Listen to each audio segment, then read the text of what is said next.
whatever it takes to get you to try harder, read more, set your goals, and go for it. Here's the next attitude disease.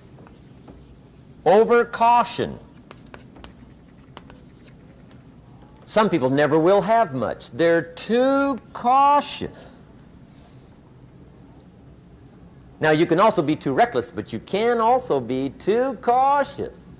This is called the timid approach to life. And my caution was always the risk. Risk used to drive me right up the wall. I used to say, what if this happens? It's called the language of the poor. What if this happens? And on top of that, if this was to happen, look at the fix I'd be in. I better not try. I could always ace myself out. Then I'll tell you what changed my whole life when I finally discovered it's all risky. The minute you were born, it got risky. If you think trying is risky, wait till they hand you the bill for not trying. If you think investing is risky, wait till you get the tab for not investing. See, it's all risky. Getting married is risky. Having children is risky. Going into business is risky. Investing your money is risky. It's all risky. I'll tell you how risky life is. You're not going to get out alive. That's risky. The Englishman says, well, if that's the way it's going to work out, let's give it a go. Right, that's what it's for. Give it a go. Somebody says, yeah, but I'm looking for safety and security. Fine, then huddle in a corner. We'll cover you with a sheet, bring you 3 meals a day. And we'll protect you, feed you, look after you, care for you. We won't let anything happen to you, and you'll probably live to be 100. The guy said, well, yeah, I'd live to be 100. But what a way to live. Right. What a way to live, safe and secure. Don't ask for security. Ask for adventure.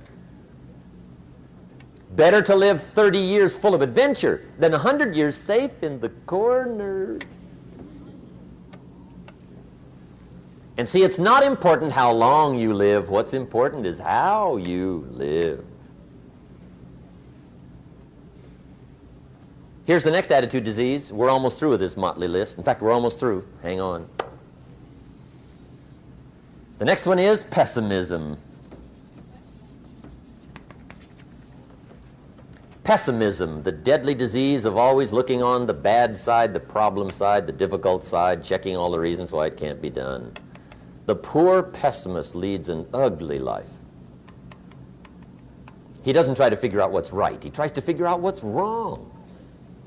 He doesn't look for virtue. He looks for faults. And when he finds them, he's delighted. How ugly.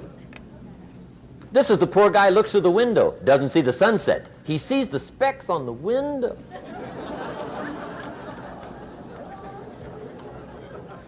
And this is the poor guy, right, who rushes up, takes such leave of his senses. This guy rushes up and he says, I've got 5 good reasons why it won't work. He's so dumb he doesn't know all you need's 1. He's got 5.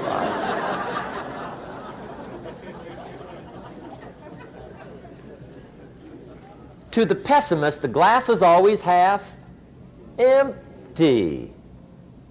To the optimist, the glass is half full.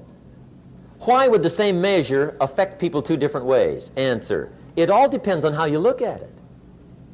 Our lives are mostly affected by the way we think things are, not the way they are.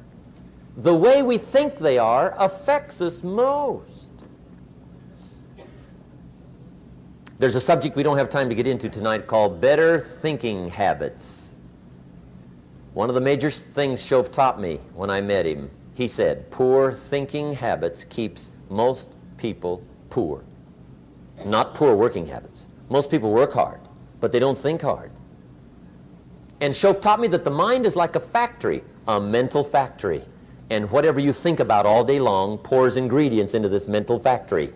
And that's what builds the economic, social, financial fabric of your life. He quoted me a Bible phrase that says, as you think, so you become. How awesome. When he talked about poor thinking habits, he had me. I used to start the day reading the morning newspaper. I mean, you can believe that or not. I'd get a cup of coffee and read the paper. I'd load up on wars and riots and murders and stabbings and killings and bank robberies and muggings and car wrecks and tragedies. I'd even read the back pages. I seem to like that stuff for some weird reason. I'd load up on all that, and then I'd start the day. You can imagine the kind of days I used to have. You walk around on your financial knees. They call you economic peewee.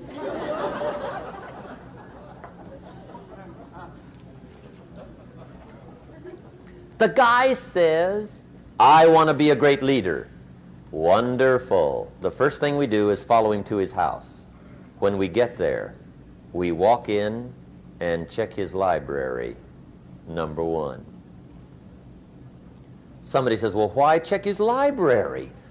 The reason is because what a man reads pours massive ingredients into his mental factory, and the fabric of his life is built from those ingredients. You would not believe what some people have got in their house to read. You would not believe. One of the best dressed up words I know for a lot of it is trash. Can you imagine dumping a barrel of trash into this mental factory every day and coming out with a rich, dynamic, positive life? It can't be done.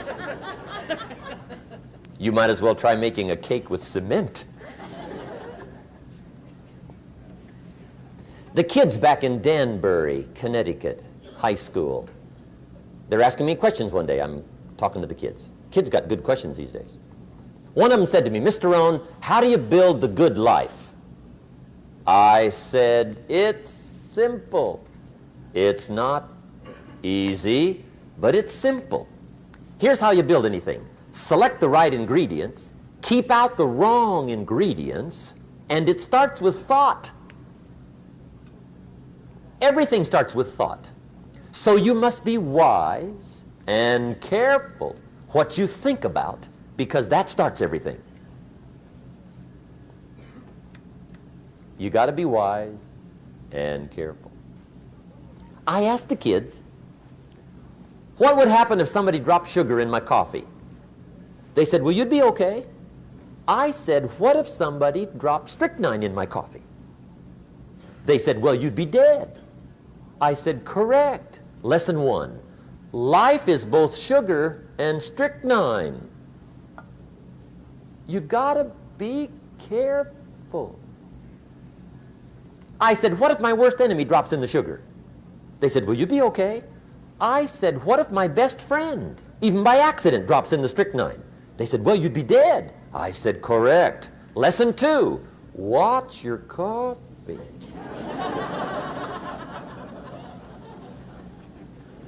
You got to be careful. See, it doesn't matter who hands you the bad stuff. It doesn't matter where you get the bad stuff. It'll still do its damage on your bank account, wherever you get it. Mr. Schoaf gave me one of the greatest phrases when I first met him when he said, Jim, every day stand guard at the door of your mind. How important. Stand guard at the door of your mind. And you decide what goes into your mental factory. Don't let anybody just dump anything they want to in your mental factory, because you've got to live with the results. Okay, here's the last disease, and we're through with this list. In fact, we're almost through. Hang on. The last subject is very brief. The last disease, but this one is deadly. Engage in this one, indulge in it even slightly, and you might as well forget the future, because it's going to forget you. Complaining, crying, whining, griping, a Bible word called murmuring. See, that'll ace your future. Spend 5 minutes complaining, and you have wasted 5. And you may have begun what's known as economic cancer of the bone.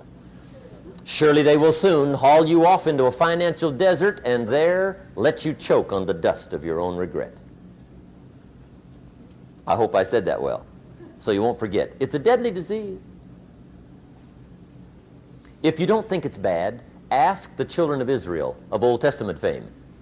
Typical of us all, their story just happened to get in the book. Story says, children of Israel were slaves. God performed a series of dazzling miracles and got them out. And now they're heading for the promised land. Remember the story? Heading for the promised land. Tragedy of the story, they never got there. Reason. From day one, they started to complain. They griped about the water. They griped about the weather. They whined and cried and griped about the food. They griped about the leadership. They whined and cried because it was too far, too cold, too hot, too difficult, too miserable. I mean, they whined and cried for years. Finally, God said, I've had it, trip canceled. Or something like that. The story says they died in the desert, never got to the promised land. Which I think means two things. Indulge in this long enough, you get your future canceled. And I guess it also means even God himself can only take so much.